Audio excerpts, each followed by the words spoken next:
niin, nyt tehdään tämmönen nopea videokatsaus tähän AMD:n uuteen Jano-alustaan. Lähemmässä tarkastelussa on tuo AMD:n A8-3850 prosessori ja sitten Gigabiteltä A75-sarjan UD2H emolevy. Ja tämähän nyt on tää Jano-alustan työpöytäsovellus, eli tässä on tää FM1-soketti 905 pinniä. Ja toi prosessori on sitten 4-ytiminen 2,9 GHz kellotaajuus siinä ja vastaa Athlon X4 suorituskyvyltään. Ja sit siinä on toi AMD:n HD6550D näytönohjaaja integroitu siihen ytimeen ja siinä on 400 shaderiä ja toimii 600 MHz kellotaajuudella. Valmistettu 32 nanometrin teknologialla ja sisältää periaatteessa kaiken toi prosessori, mitä toimintaan tarvitaan. Hintaa tällaiselle kokoonpanolle tulee semmonen vähän päälle 200 €, että prosessori maksaa tällä hetkellä noin 125 € ja emolevy maksaa noin 100 €. Tietysti tää alusta nyt ei tarjoa mitään uutta, että jos omistaa kolmekantaisen emolevy, jossa on joku Phenom 2 prosessori kiinni, niin tällä alustalla nyt ei niinkään saada mitään suorituskykypäivitystä siihen, että tää on lähinnä uusille käyttäjille tai sitten jos haluaa tämmösiä kotiteatterikokoonpanoja tehdä. Tarkastellaan sitten tätä emolevyä pikkusen tarkemmin. Eli Gigabiten valmistama A75 UD2H emolevy Micro ATX kokoluokkaa. Emolevy on aika kompaktin kokoinen, eli täällä on hyvin saatu pakattua kaikki oleellinen pieneen tilaan. Eli täällä löytyy tää 5-vaiheinen virransyöttö, mikä riittää vallan mainiosti tähän käyttöön. Sitten täällä on toi 4-pinninen lisävirtaliitin, 2 kappaletta tuuletin liittimiä, mikä on myöskin riittävä tällaiseen systeemiin. Sitten 2 kappaletta näitä PCI-Express-liittimiä, eli tää ylin toimii 16-kertaisella nopeudella ja tää alin toimii 4-kertaisella nopeudella. Tuossa on sitten toi PCI-Express 1-kertaisella nopeudella toimiva slotti. Sitten 1 kappale PCI-liittimiä, front audio, FireWire, 2 kappaletta USB:tä ja sitten on muut USB-liittimet ja sitten täällä on vähän vanhempaakin näitä porttia. 24-pinninen lisävirtaliitin ja sitten 5 kappaletta noita serial-ATA-liittimiä, mikä on ehkä just siinä riittävän rajamailla. Täältä siilin alta sitten löytyy tämä Fusion Controller Hubi eli FCH-piiri, eli perinteinen Southbridge on kyllä nimetty sitten AMD:n toimesta FCH-piiriksi. Sitten jos tarkastellaan tuota IO-paneelia, siellä löytyy vielä tuo perinteinen näppäimistön hiiriliitin, sitten on VGA-liitin, DVI-liitin, sitten on DisplayPortti ja HDMI-liitin, eli näyttöliitännät on oikein hyvin hallussa täällä. Sitten on pari kappaletta USB-liittimiä ja sitten LAN-portti ja sitten ääniliitännät. Ja siinä on eSATA ja FireWire-liitintä ja muuta sitten.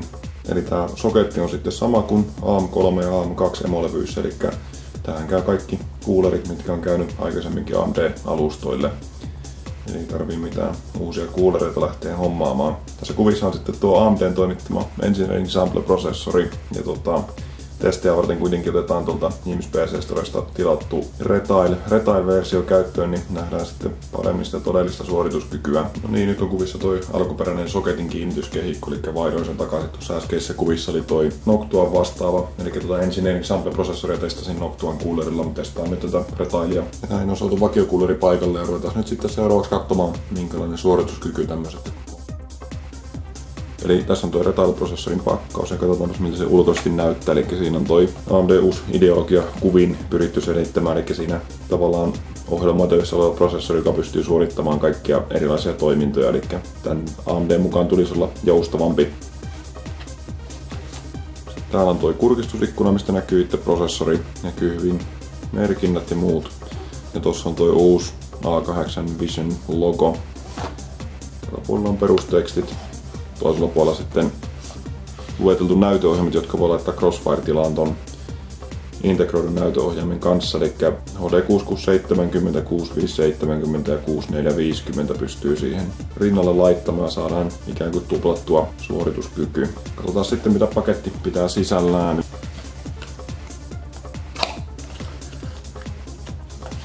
Täältä laidalta löytyy prosessori ja tarra. Eli tää on viikolta 24 tänä vuonna valmistettu. No niin, kokoonpano on käynnissä ja ainoa ääni mikä tästä nyt kuuluu on tuo kiintolevyn hurina tuolla, eli vakiokuuleri vakiokierroksilla niin on aika hiljainen tapaus. Sitten tuossa PCI-slotissa on tuo tommonen postcooderi, eli tämmössä halvoissa emolevyissä ja micro ATX emolevyissä harvemmin on mitään ledejä, mitkä kertois sitten näitä käynnistyskoodeja, niin tuommoisella on helppo sitten katsoa, jos tulee jotain vikatilanteita. Tuossa näkyy toi BIOS, eli tyypillinen Gigabitin käyttämä.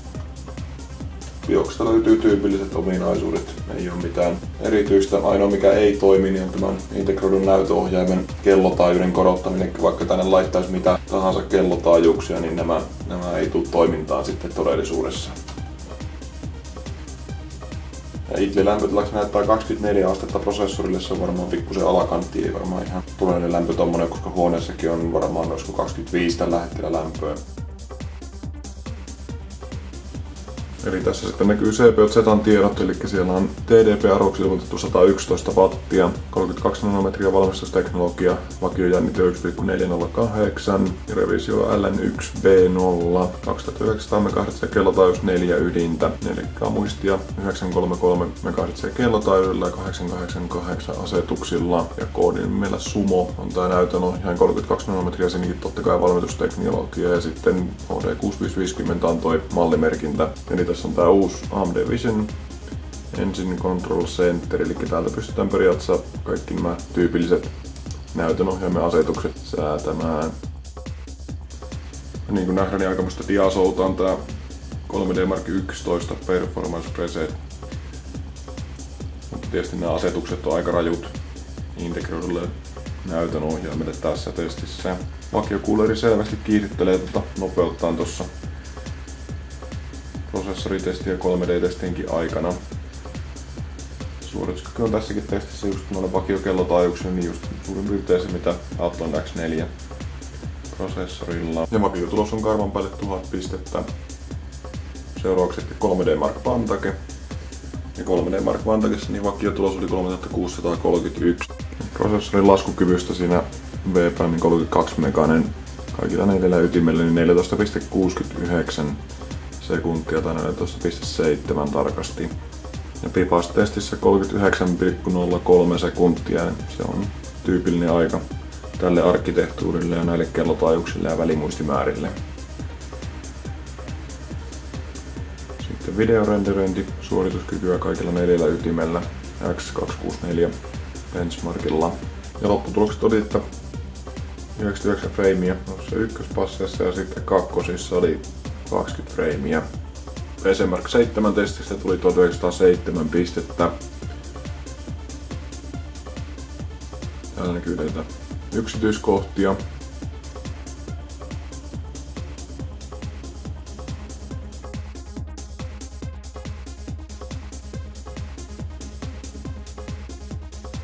No niin, kokeillaan sitten pikkusen pelaamista ja katsotaan sitten miten tämmönen rallipeli toimii. Ajellaan sitten näppäimistöllä, että jos tulee pientä ajovirhettä, niin koitetaan olla huomioimatta se.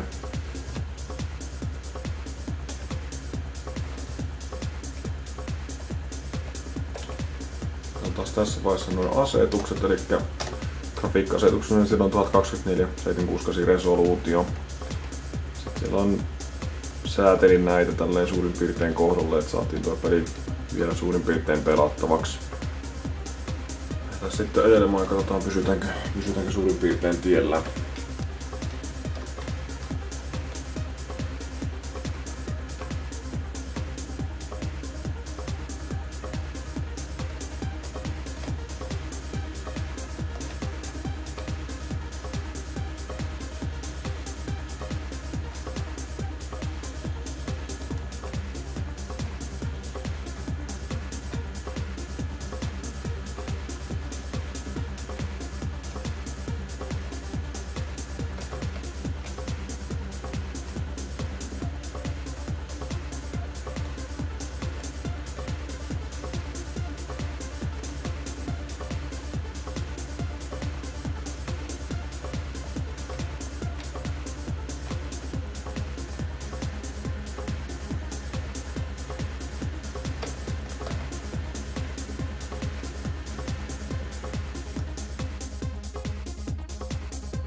Eli lyhyt ja ytimekäs yhteenveto voidaan tehdä tästä, eli erittäin loistava kotiteatteri PC-alusta. Hyvin myös tämmöiseen ei niin raskaaseen arkikäyttöön, jos haluaa tämmöisen vähän virtaa kuluttavan kokoonpanon, missä ei ole erillistä näytönohjainta. Ja edelleen tunnostu siitä, eli on saatu pakattua ensimmäistä kertaa yhteen piiriin kaikki nämä eri toiminnot ja saatu pidettyä toi virrankulutus ja lämmöntuotto noinkin hyvin aisoissa. Omassa hintaluokassaan niin varmasti oikein hyvä hankinta. Intelin vastaava Sandy Bridge ja Z68 emolevy tietysti pistää suorituskyvyssä aika voimakkaasti kampoihin ja päihittääkin aika helposti, mutta sitten taas mennään pikkusen kalliimpaan hintaluokkaan. Ja tietysti tässä on hivenen suorituskykyisempi tämä integroitu näytönohjainpiiri.